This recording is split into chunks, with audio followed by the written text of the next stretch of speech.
Kawan-kawan, dalam video kali ini saya akan sharing ya tentang bagaimana cara mengatasi bau di kamar mandi ya.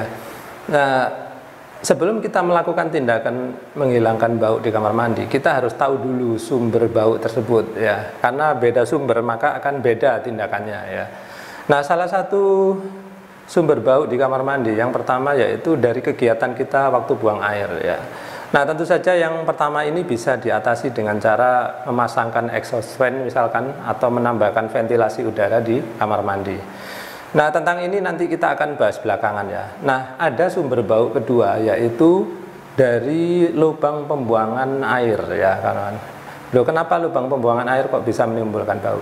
Ya, jadi gini ya kawan-kawan, terutama ini untuk kamar mandi yang ini ya, misalkan yang rame-rame ya. Contohnya kayak di kos-kosan misalkan ya, kemudian kayak di mall, kayak di perkantoran, biasanya itu kan mereka memiliki urinoir ya. Nah, urinoir ini itu airnya itu biasanya ya dimasukkan ke atau dibuang ke parit gitu ya. Nah, ketika dia berada di dalam parit itu kan kita nggak bisa memastikan bahwa urin atau air kencing yang ada di dalam itu benar-benar sudah bersih ya kan. Bisa aja dia masih tergenang di dalam atau tertinggal di dalam pipa pembuangan.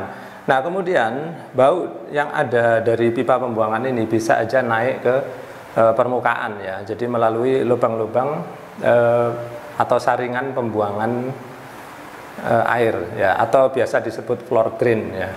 Nah, dari dulu ya kawan-kawan, ada floor drain itu yang berbentuk ini ya.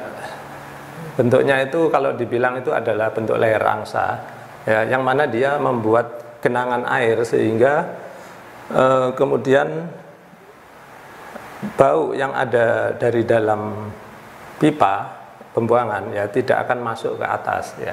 Nah, kelemahan yang model layar angsa ini yaitu apabila ada kotoran berupa serat ya, misalkan serat kain ataupun rambut ya kawan-kawan, itu bisa memberikan efek kapiler sehingga air yang berada di mangkok itu akan terbawa keluar ya oleh serat-serat tersebut. Kawan-kawan mungkin bisa diamati ya, kalau di rumahnya memakai yang tipe layar angsa ini, airnya itu kadang-kadang habis ya.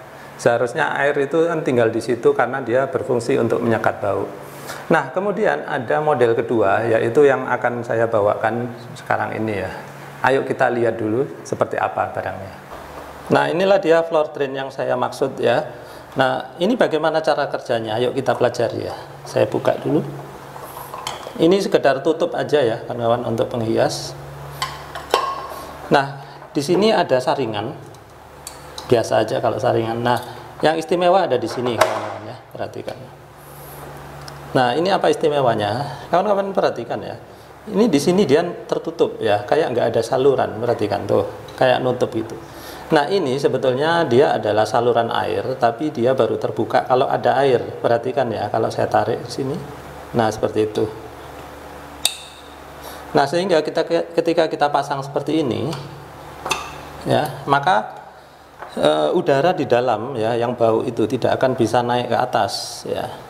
Dan ini sekaligus mencegah juga ya agar binatang-binatang kecil seperti ya kelabang ataupun kecoa itu tidak bisa naik ke atas. Nah, kalau kita kasih air, dia bisa mengalir ke bawah, perhatikan ya.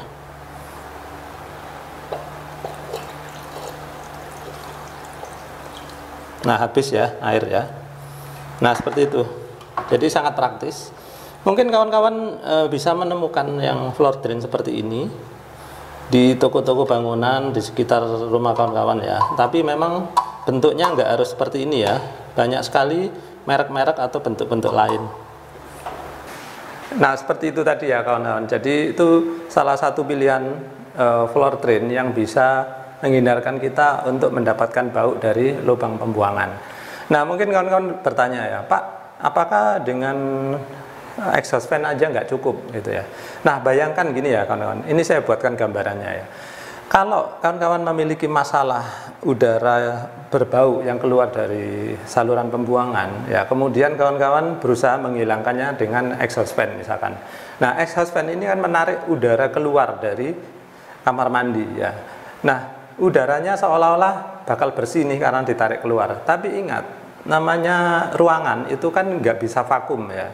kalau kawan-kawan mengeluarkan udara dari kamar mandi, tentu saja ada udara yang ingin masuk ke dalam ruangan tersebut, ya.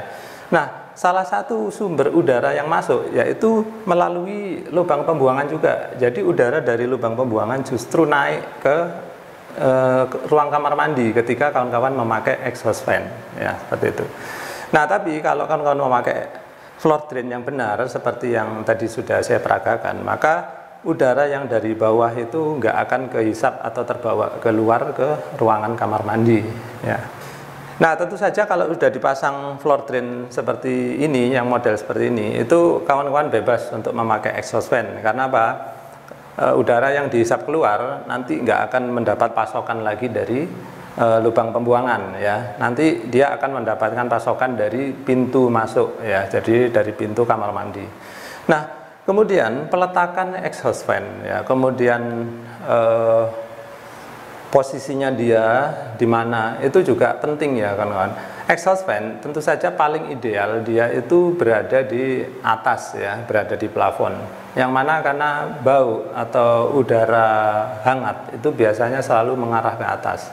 Maka sangat ideal kalau exhaust fan itu letaknya berada di langit-langit, ya, di plafon gitu.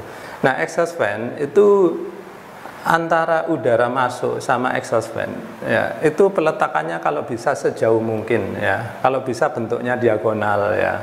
Yang penting itu menyilang atau udara yang masuk itu, ya, jalurnya itu harus sepanjang mungkin. Nah, contohnya seperti gambar ini. Nah, kemudian saya akan beri contoh satu lagi yang kurang betul, yaitu misalkan contohnya seperti ini, ya, pintu dengan exhaust fan terlalu dekat posisinya. Maka ada area itu yang kemungkinan tidak akan dilewati oleh udara masuk, sehingga sirkulasi udara yang didapatkan menjadi kurang optimal, ya. Baiklah kawan-kawan, itu saja dulu sharing dari saya kali ini. Mudah-mudahan bermanfaat. Terima kasih sudah menyaksikan.